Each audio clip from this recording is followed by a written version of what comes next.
Lucas 6, 12 a 16 diz assim: E aconteceu que naqueles dias subiu ao monte a orar e passou a noite em oração a Deus. E quando já era dia, chamou a si os seus discípulos e escolheu 12 deles, a quem também deu o nome de apóstolos: Simão, ao qual também chamou Pedro, e André seu irmão, Tiago e João, Filipe e Bartolomeu, Mateus e Tomé, Tiago, filho de Alfeu, e Simão chamado Zelote, Judas, filho de Tiago, e Judas Iscariotes, que foi o traidor. Bem, muito bem, meus irmãos. Na semana passada, nós entramos numa questão que diz respeito a Jesus declarando guerra contra a religião dos judeus. E nós vimos na semana passada que Jesus, ao declarar guerra contra a religião, ele ressignificou o sábado. E ele, portanto, então, inaugurou um novo sábado, um novo significado, e nós vimos na semana passada que esse significado era ele próprio. Então nós entendemos que agora aquele dia dado por Deus para o descanso, no Novo Testamento, na Nova Aliança, é o próprio Cristo. Cristo é o nosso descanso. Cristo é o nosso sábado. Porém, ao declarar guerra à religião, obviamente há consequências. E nós vimos que Lucas, ele foi bem econômico nas palavras, e ele apenas disse que os religiosos se encheram de furor e conversavam e combinavam entre eles o que iriam fazer com Jesus. Mas nós vimos que os outros evangelistas, Mateus e Marcos, que também narraram esse mesmo episódio, eles foram mais claros. E eles chegaram até a dizer que eles tramavam como iriam matar Jesus. Então, olha o ponto que chegou a reação deles ao verem Jesus ressignificando o sábado, aquilo que na tradição deles era tão importante para eles. E aqui é claramente, na narrativa de Lucas, na forma como nós vimos Lucas narrando os acontecimentos da vida de Jesus, nós chegamos aqui nesse ponto, no clímax da tensão entre Jesus e os religiosos. Daqui para frente, a morte de Jesus era só uma questão de tempo. E nós sabemos que essa questão de tempo da morte de Jesus é um tempo controlado por Deus. Ainda não era o momento. Jesus ainda tinha coisas a fazer. E por isso, eles ainda não conseguiram matá-lo. Na narrativa de Lucas, nós vimos que já é a segunda vez que há tentativas de tirar a vida de Jesus. A primeira foi lá, quando Jesus, na cidade onde ele cresceu, ele se declara como o cumprimento da profecia de Isaías, diz que o Espírito Santo estava sobre ele, e ali eles tentam matá-lo e Jesus sai, sem eles conseguirem, e aqui nessa situação. E agora, nesse texto que nós lemos hoje, Jesus inaugura um novo tempo. Agora chegou no clímax da relação dele com a religião. E agora ele começa a construir um novo tempo, uma nova religião. E especificamente nesse momento é o que a gente chama de que Jesus inaugurou uma nova nação. Ele lança os fundamentos de uma nova nação. Aquela nação passou, aquela nação já não está mais no status que ela estava antes, e agora Jesus, logo após ressignificar o sábado, ele lança os fundamentos de uma nova nação. E nós já vamos entender isso. Portanto, vamos dar uma olhada aqui versículo a versículo. O primeiro versículo, versículo 12, diz assim: E aconteceu que naqueles dias, portanto, foi logo após aquela discussão sobre o sábado, naqueles dias, subiu ao monte a orar e passou a noite em oração a Deus. Então Jesus sobe ao monte, ora. Lucas é o único evangelista que destaca isso. Mateus e Marcos não mencionam esse momento de oração. Aliás, Lucas dá muita importância à oração. Diversas outras vezes Lucas narra que Jesus orou, e nós vamos ver isso ao longo da exposição do Evangelho. Mas nesse ponto específico, Jesus está orando e passa a noite em oração a Deus. E a primeira pergunta que nós podemos fazer é: mas se Jesus é o próprio Deus, por que ele precisa orar? Por quê? Porque passar a noite orando? É tão difícil para nós passar a noite orando, né? Requer um esforço grande de nossa parte. Provavelmente a maioria de nós talvez nunca passou a noite orando, ou se passou foram poucas noites. Isso não é normal. Agora Jesus está ali, passou a noite orando. Mas nós não podemos nos esquecer que ao mesmo tempo, Jesus é 100% Deus e 100% homem. E como homem, ele tinha todas as emoções e sensações de um ser humano completo como ele era. O apóstolo Pedro nos diz, ele é exatamente como nós, a única exceção, pecado. E aí, naquela emoção que ele estava, imagina, tendo declarado guerra contra os judeus, tendo sido já claramente se colocado em uma situação de ameaça à sua vida. E agora ele está diante de dar um grande passo. Ele sabia o que ele ia fazer. Ele sabia que naquele momento ele iria inaugurar uma nova nação, lançar os fundamentos de uma nova nação. E ele faz questão de fazer isso buscando a direção de Deus. E a gente pode tentar aqui imaginar o que Jesus falou a noite toda de oração. E é impossível a gente saber porque a Bíblia não relata isso. Mas eu tenho certeza que foi uma noite de lágrimas, foi uma noite de muita emoção. Vocês imaginem Jesus como Deus. Ele sabia quem era Judas Iscariotes e o que Judas Iscariotes fazia. E como homem, ele experimentou a emoção de escolher um traidor. E certamente isso foi tema da oração dele para Deus. E depois de ter orado essa noite toda, ele pode nos ensinar a importância de nós orarmos também. E eu sei que todos vocês aqui sabem, tanto que estão aqui numa reunião de oração. Mas quando a gente olha para Jesus orando antes de fazer algo tão importante que ele estava prestes a fazer, é uma lição para nós. O quanto a gente está disposto a orar e a buscar a direção de Deus e a passar um tempo com Deus antes das decisões importantes que nós tomamos, né? E nós tomamos decisões importantes a todo momento. A gente toma, a nossa vida basicamente é tomar decisões. E o quanto nós estamos orando para tomar essas decisões. O quanto as nossas decisões estão alinhadas com o que Deus quer. E de novo aqui, mais uma vez, é importante a gente pensar. A oração completa, ela é uma conversa. Oração é conversa. E uma conversa tem um momento em que a gente fala e tem um momento em que a gente ouve. E quanto do tempo da nossa oração nós estamos deixando Deus falar? Será que eu deixo Deus falar? Ou será que eu oro, despejo tudo que eu tenho que despejar e aí amém? E levanto? Cadê aquele tempo que eu fico em silêncio, deixando Deus trabalhar no meu coração, deixando Deus trabalhar na minha mente, deixando Deus responder aquilo que eu acabei de pedir para Ele? A gente pede, Deus, me dá direção, o que eu faço? Só que a gente não para ouvir Deus. E a gente não percebe, às vezes, Deus usando algo do nosso cotidiano para falar com a gente, para nos mostrar, para nos ensinar, para nos orientar. E a nossa vida tem que ser assim, a nossa vida tem que ser sempre intencionalmente tentando entender o que Deus está querendo me dizer aqui. Isso que está acontecendo, o que Deus está querendo me dizer com isso? Eu estou dirigindo o meu carro e sei lá, um carro cortou a minha frente, o que Deus quer me dizer com isso? Nem sempre vai ser Deus querendo dizer algo, às vezes é só algum mau motorista mesmo que cortou a sua frente. Mas o fato de eu estar intencionalmente tentando entender isso me permite até julgar se é Deus querendo me dizer algo ou não.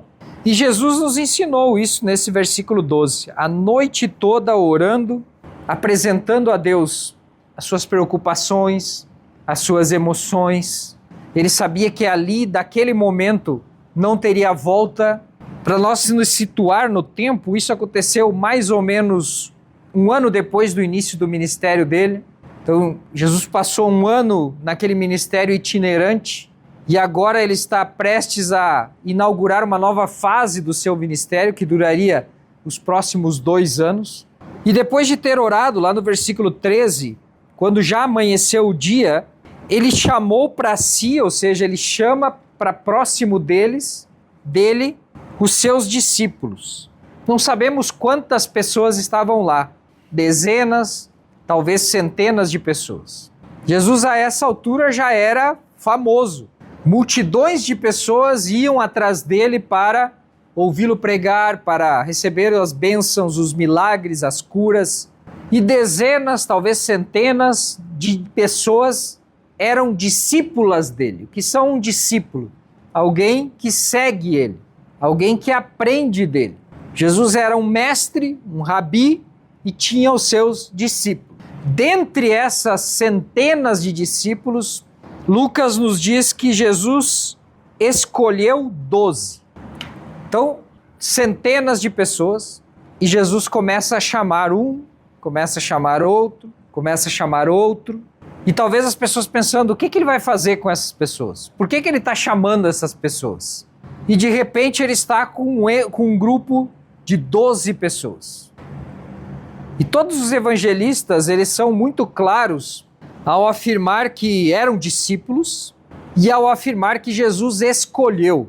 Então foi uma escolha de Jesus, não foi que eles se ofereceram. Gente, eu preciso de 12 voluntários aqui. Vem à frente 12 que querem me ajudar. Não. Jesus chamou, certamente pelo nome, Pedro, João, Tiago, e foi chamando e juntou essas 12 pessoas.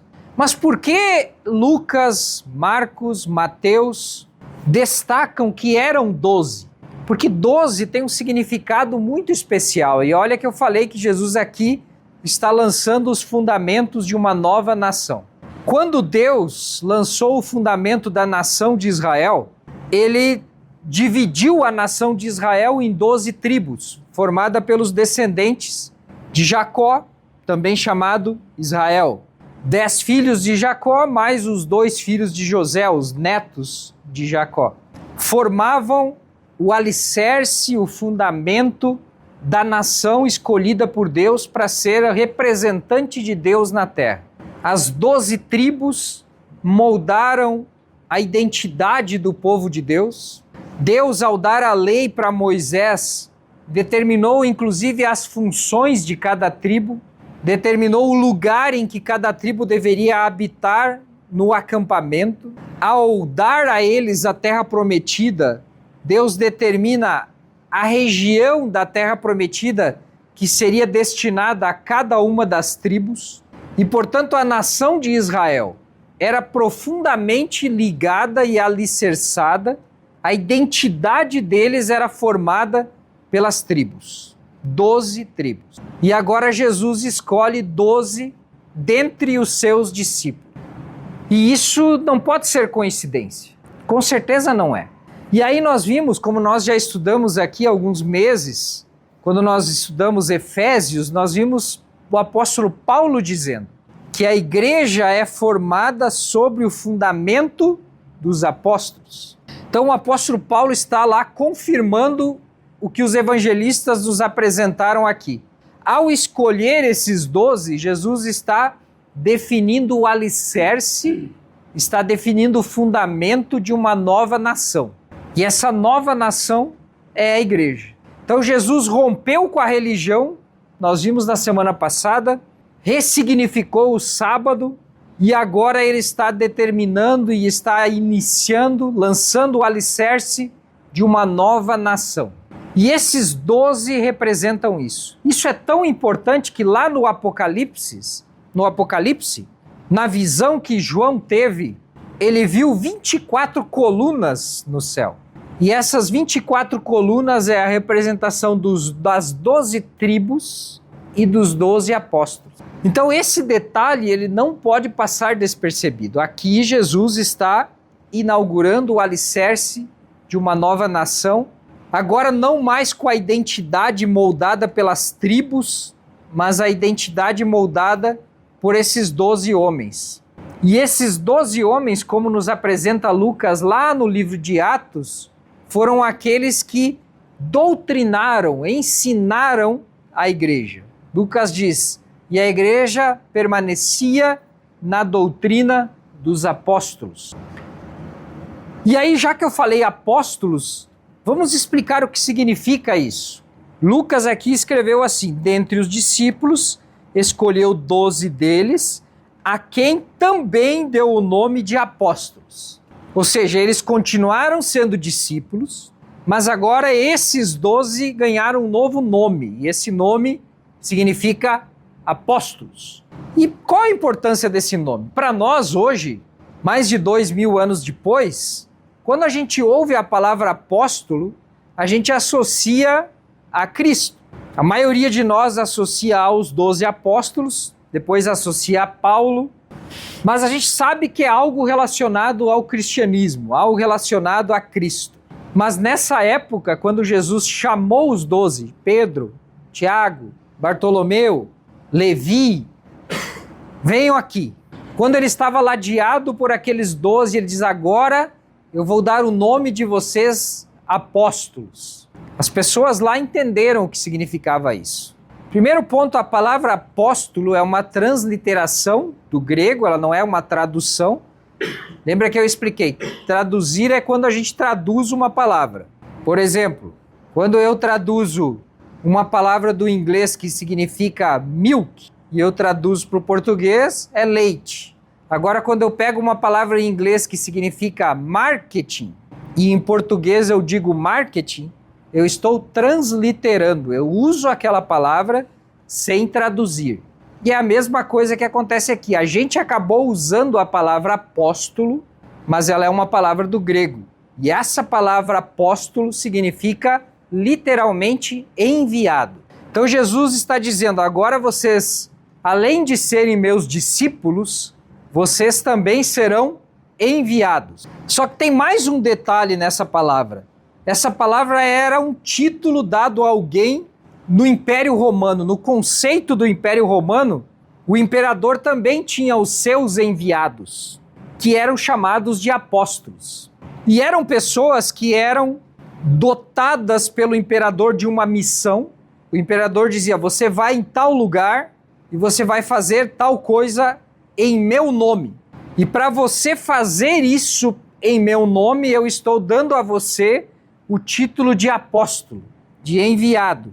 E você vai chegar lá naquela nação e vai dizer, agora está chegando aqui o próprio imperador, porque toda a autoridade que eu tenho, eu estou dando para você. Na linguagem de hoje, a gente chama de procurador. E se é o caso do internacional, é o embaixador. Alguém que vai a uma nação estrangeira representar a autoridade máxima que enviou ele. É um embaixador. Na época era chamado de apóstolo. E ele tinha toda a autoridade para fazer o que o imperador faria no lugar dele. O que fosse preciso fazer para cumprir aquela ordem do imperador, ele tinha autoridade para fazer. E é isso que Jesus está dizendo, e é isso que as pessoas que estavam lá, aquelas centenas de discípulos que estavam ali, entenderam quando Jesus chama esses 12. Opa, se ele está chamando eles de apóstolos, é porque ele está dando para eles autoridade. E agora esses homens, esses 12 homens, eles já não são mais simples discípulos, simples estudantes, mas eles serão enviados e serão enviados com autoridade. Lucas não menciona isso. Marcos e Mateus mencionam. Vamos abrir lá em Mateus só para ver. Mateus, no capítulo 3, relata esse episódio. Mateus, capítulo 3, a partir do versículo 10. Olha como Mateus relata isso. Opa, não é 3 não, peraí. Desculpe, Mateus capítulo 10. É Marcos capítulo 13 e Mateus capítulo 10. Mateus capítulo 10...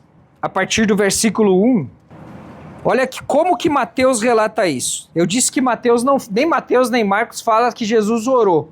Olha como ele diz. E chamando os seus 12 discípulos, ou seja, Mateus já vai direto ao assunto, deu-lhes poder sobre os espíritos imundos para os expulsarem e para curarem toda a enfermidade e todo o mal. Então aqui Mateus está explicando para os judeus que apóstolo recebe poder. Lucas, como estava explicando para gregos, escreveu para gregos, não precisou explicar porque ele sabia o que era apóstolo. E aí Mateus relata o nome deles, que depois nós vamos ver, e lá no versículo 5, ele diz assim: Jesus enviou esses 12 e lhes ordenou dizendo, e aí tem uma série de instruções que Jesus dá. Mas Jesus, após ter escolhido os 12, já lhes envia. Lucas não relatou isso, mas Mateus nos ensina que eles foram de fato enviados. Então o que nós aprendemos aqui? Eles receberam a autoridade de Jesus e eles foram enviados. Portanto, essa nova nação, ela é inaugurada agora, e os fundadores, os alicerces, os fundamentos, os alicerces dessa nação agora recebem a autoridade de Jesus. E o que Jesus faz, eles podem fazer em nome de Jesus. A autoridade para expulsar demônios, a autoridade para curar, agora eles podem fazer em nome de Jesus. E agora que a gente já entendeu, então, que esse alicerce está dado de uma nova nação, vamos dar uma olhada agora nos detalhes desse alicerce. E aí nós vimos lá no versículo 14, Lucas começa a narrar quem eram. E é interessante que Lucas vai apresentando de 2 em 2. Por quê? Porque Jesus, ao enviá-los, enviou eles de 2 em 2. E Lucas apresenta assim, olha, o primeiro é o Simão, que Jesus também chamou de Pedro, e o irmão dele chamado André. Nós já conhecemos ele lá do episódio da pesca maravilhosa, que nós já vimos. Quem leu João já conhece eles porque eles eram, André pelo menos era um seguidor de João Batista e segue Jesus, passa uma tarde com Jesus e depois apresenta Jesus para Pedro. Depois a outra dupla que Lucas apresenta aqui é Tiago e João, os filhos do trovão, como Mateus nos apresenta, né? Também pescadores, sócios de Pedro e André na pesca, como nós vimos lá no episódio da pesca maravilhosa de novo. Depois vem Filipe e Bartolomeu. Esse Bartolomeu é o Natanael lá de João. Depois nós temos Mateus, também chamado Levi, e Tomé.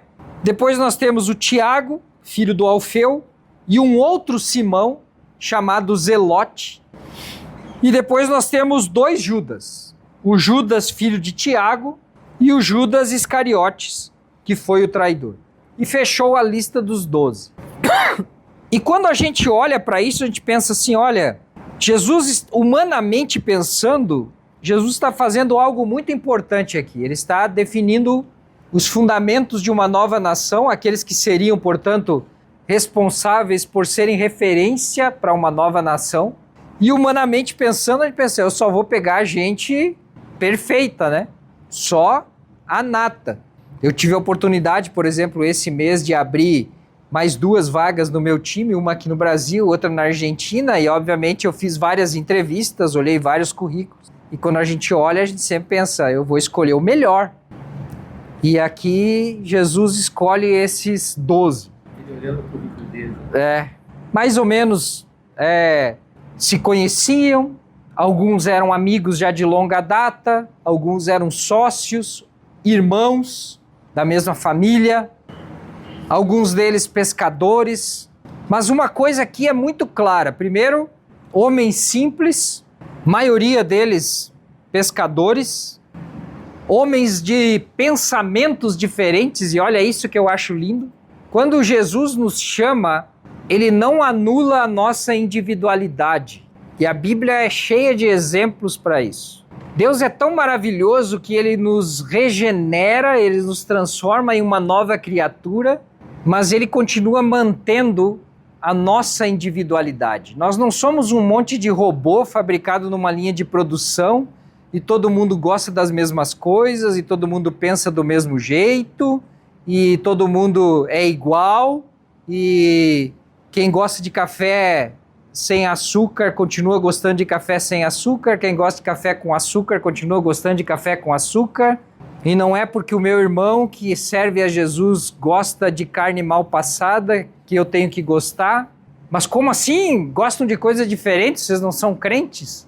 Jesus não anula a nossa individualidade. Ele respeita o nosso indivíduo. E isso é muito importante. Cada um ali tinha uma história de vida, cada um tinha suas experiências, cada um tinha o seu comportamento. A gente vê o comportamento de Pedro, por exemplo, um comportamento explosivo, mas também indeciso, diversas vezes. A gente vê alguns deles ali, por exemplo, os filhos do trovão, como Jesus mesmo chamou eles, eram meio revoltados, impetuosos, melhor dizendo. A gente vê que alguns tinham os interesses de serem cabeças e chegaram até a discutir quem que vai estar do lado direito quando Jesus estabelecer o seu reino. Eram pessoas como nós. Eles não eram santos como a gente às vezes entende. Todos nós somos santos porque somos santificados em Cristo. Mas nós temos o nosso defeito, nós temos as nossas falhas, nós ainda estamos em processo de santificação. E assim era eles. E Jesus chama todos eles para uma equipe, né? E eu me lembro de novo, me lembrei daquele curso com o egípcio lá que eu fiz de gestão de projeto. E lá pelas tantas ele pergunta e ele pede para a turma, alguém aí consegue me definir o que é um projeto? E aí um colega meu ergueu a mão e disse, eu acho que eu consigo. Um projeto é um grupo de pessoas reunidas em volta de um único interesse. E o professor disse, parabéns, você acabou de definir um ponto de ônibus. Isso é um ponto de ônibus, mas não é um projeto e não é uma equipe. Porque numa equipe você tem pessoas com interesses distintos. Você não consegue juntar duas pessoas e garantir que 100% dos interesses daquela pessoa é o mesmo. Tá aí o casamento que não me deixa mentir. E agora Jesus está mostrando isso nesses 12. E ele chama todo mundo para a mesma equipe. E eu quero pegar 2 exemplos aqui só para nós, 2 extremos, só para nós entender o que Jesus fez. Jesus pega Levi, um cobrador de impostos, como nós já vimos, um funcionário público, né, do governo, alguém que era pago para defender Roma contra o seu próprio povo, e aí ele chama Simão o Zelote e coloca os 2 na mesma equipe. E quem é esse Simão o Zelote? Zelote era um partido, tinha o partido dos fariseus, tinha o partido dos saduceus, tinha o partido dos herodianos, que eram aqueles que defendiam Herodes, e tinha o partido dos zelotes. Os zelotes eram os terroristas da época. Eles estavam dispostos e, aliás, pegavam em armas para derrubar Roma. Eles eram os revolucionários. E eles assassinavam, eles sequestravam, eles roubavam, eles praticavam atos terroristas para destruir Roma. E agora Jesus pega um zelote e coloca junto com um funcionário do governo. E quando a gente olha para isso, a pergunta que vem na nossa cabeça é, nós já vimos que Deus mantém e respeita a nossa individualidade, nós já vimos que nós temos interesses diferentes, mas nós já vimos que em Cristo nós abrimos mão disso para termos um único objetivo, que é glorificar a Deus. E a forma como eu glorifico a Deus, às vezes, é diferente da sua forma de glorificar a Deus. O seu interesse, às vezes, é diferente do meu interesse. Mas Deus usa nós de uma maneira misteriosa para glorificar o nome dele. E Deus coloca ali 2 pessoas tão opostas para trabalharem juntas. E Deus faz coisas maravilhosas.